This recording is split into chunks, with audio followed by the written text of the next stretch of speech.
Hai,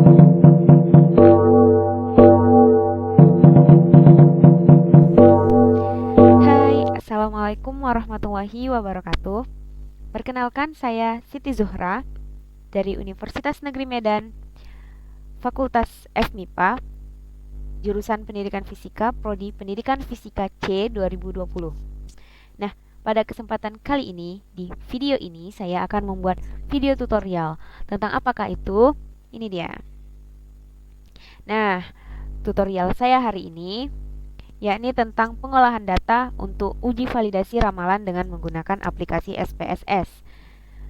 Ini sebagai tugas rutin dari dosen pengampu Bapak Irfandi, SPD MSI, selaku dosen mata kuliah Teknologi Informasi dan Literasi Data, atau disebut dengan TILDA. Nah, tugas mandirinya yakni pertama, saya harus membuat data-data terlebih dahulu. Data-data yang saya dapat dengan membuat soal multiple choice atau pilihan ganda sebanyak 15 soal dan diberikan kepada 10 teman sekelas. Oke, datanya contoh soal yang telah saya buat di Google Formulir yakni seperti ini. Untuk soal yang pertama saya beri nilai 15. Untuk soal yang kedua saya beri nilai 10. Untuk soal ketiga dan seterusnya saya kasih nilai 5, kecuali di nomor 12 dan 13 saya beri nomor 10. Poin yang saya berikan yakni per 100. Nah, dari soal-soal yang telah saya buat, saya mendapatkan datanya yang telah diisi oleh teman sekelas saya. Dan ini data yang telah saya dapatkan. Dan saya susun untuk mempermudah saya memasukkannya ke dalam SPSS. Saya menyusun data-data tersebut ke dalam Microsoft Excel terlebih dahulu.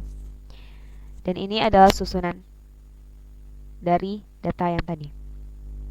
Nah, bagaimana sih cara menginput data di SPSS? Langsung saja, cekidot.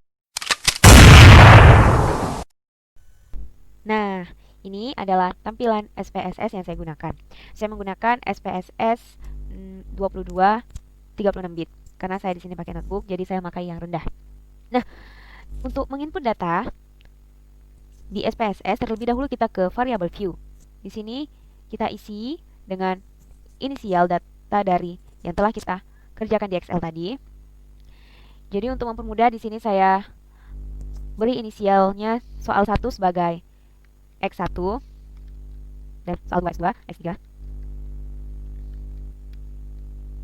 Oke, salah. 7.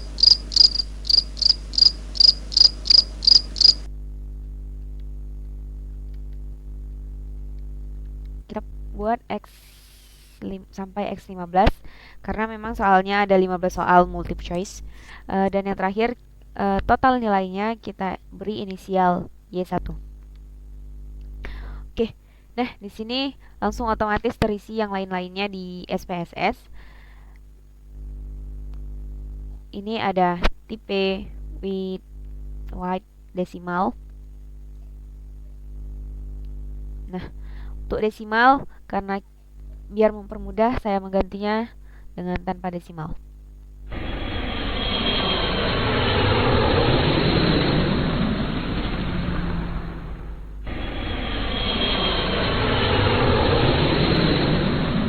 Nah, di sini telah selesai mengubah desimalnya dan di label sini kita beri kata kuncinya X1 itu tadi sebagai soal pertama, maka kita memberi labelnya sebagai soal 1, 2, 3 dan seterusnya. Soal 1 dan seterusnya sampai soal ke-15 dan total.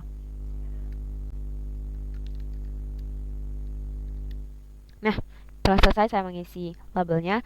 Sekarang kita masuk ke values. Values di sini kita isi dengan poin-poin nilainya.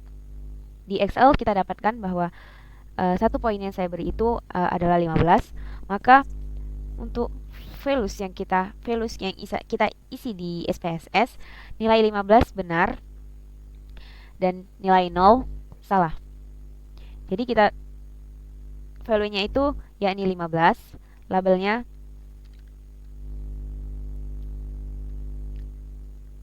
kita buat benar. Kita add-kan, dan jika dia salah 0, maka ini labelnya adalah salah. Begitu juga untuk yang kedua.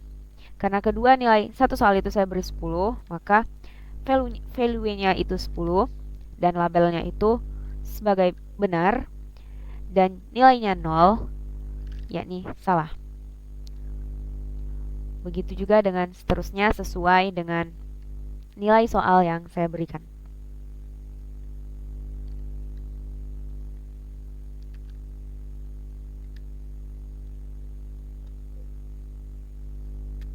Nah, saya sudah selesai memberi values di SPS ini, dan untuk nilai Y kita tidak membuat valuesnya karena tidak ada poinnya, karena di situ adalah nilai-nilai hasil yang diperoleh dari yang mengisi.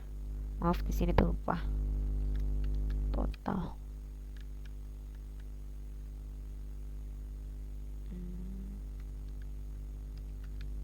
Oke. Setelah kita mengisi data-data yang di sini, maka kita pindah ke setelah kita mengisi variabel view di sini, maka kita pindah ke data view. Nah, di sini sudah langsung otomatis tertera X1, X2, X3, X4.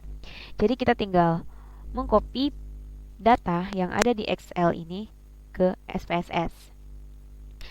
Itu sih sebenarnya fungsinya mengapa kita terlebih dahulu data itu kita letakkan di Microsoft Excel agar mempermudah kita menginput datanya ke SPSS. Oke, langsung saja saya copy dari Excel. Semua datanya saya copy. Baru kita input ke SPSS-nya.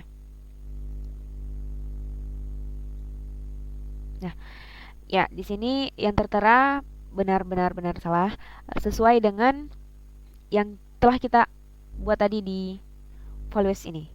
Jika nilainya 15 dia benar, dan jika nilainya 0 dia salah. Itu sesuai dengan data di sini. 15 benar, 0 salah.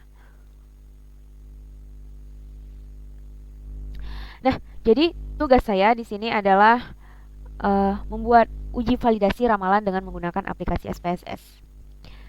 Nah, caranya dari data yang telah kita input, semua data yang telah kita input di sini. Selanjutnya untuk uji validasi itu kita ke analyze, baru kita ke correlate dan divariate. Nah, di sini semua data yang kita punya kita pindahkan ke variabel kecuali nilai. Karena nilainya 1 mungkin tidak apa-apa, kita pindahkan saja semua yang ada di kolom ini ke variabel.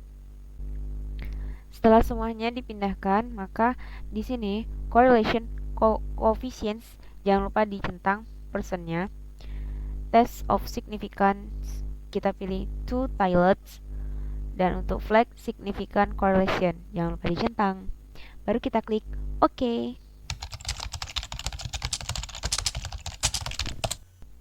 Dan inilah output yang kita peroleh dari hasil input data di SPS tadi. Nah, ini hasil output dari 15 soal yang telah dikerjakan oleh 10 orang. Gimana sih cara membacanya? Terlebih dahulu kita lihat ini. A, inisial variabel A di sini dia bilang tidak dapat dihitung karena nilainya konstan. Di sini untuk soal 4 dan 5 rata-rata semua menjawab benar, jadi tidak dapat dihitung uji validasi ramalannya. Nah, yang dapat dihitung di sini adalah soal-soal yang lain. Cara membacanya di sini di bagian nilai, bagian akhir, bahwa 0,494 ini adalah R hitung, 0,147 adalah signifikan, dan 10 adalah jumlah respondensnya. Nah, Apa sih sebenarnya uji validasi ramalan itu? Uji validasi ramalan sebenarnya bertujuan untuk mengetahui kita apakah soal-soal tersebut valid dikerjakan oleh 10 responden atau tidak. Nah, bagaimana kita mengetahuinya? Mengetahuinya itu bahwa R hitung lebih besar dari R tabel. Jadi, R tabel setiap setiap jumlah responden telah ada di Google. Saya menemukannya. Di sini kita dengan 10 respondents. Maka R tabelnya yakni 0,632. Oke, saya tulis saja biar tidak lupa.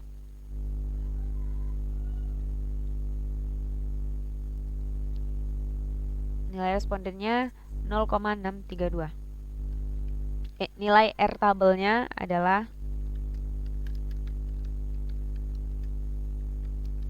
0,632. Nah, kita akan mengecek satu persatu soal-soal yang dikerjakan oleh 10 respondents, apakah soal-soal tersebut valid atau tidak. Oke, kita pakai layar belah saja biar gampang lihatnya. Nah, untuk soal nomor 1, nilai R tabelnya, nilai R hitungnya 0,494 dan R tabel 0,632. Berarti untuk soal nomor 1 itu tidak valid untuk responden 10. Nilai yang kedua itu 0,807 berarti valid. Ketiga untuk soal yang ketiga tidak valid. 0,632 lebih besar daripada 0,614. Berarti soal 1, 3 itu tidak valid. Oke, selanjutnya kita dapat melihatnya sendiri bahwa nilai-nilai tersebut apakah valid atau tidak. Dan saya menyimpulkan di sini ternyata soal yang saya buat untuk 10 respondents lebih banyak tidak validnya. Mungkin ini saja yang dapat saya sampaikan dalam tutorial kali ini yang membahas tentang pengolahan data untuk uji validasi ramalan dengan menggunakan aplikasi SPSS. Saya berharap video ini bermanfaat untuk kita semua dan saya mohon maaf apabila ada kesalahan kata. Saya akhiri dengan wabillahi taufiq wal hidayah. Wassalamualaikum warahmatullahi wabarakatuh. Dadah.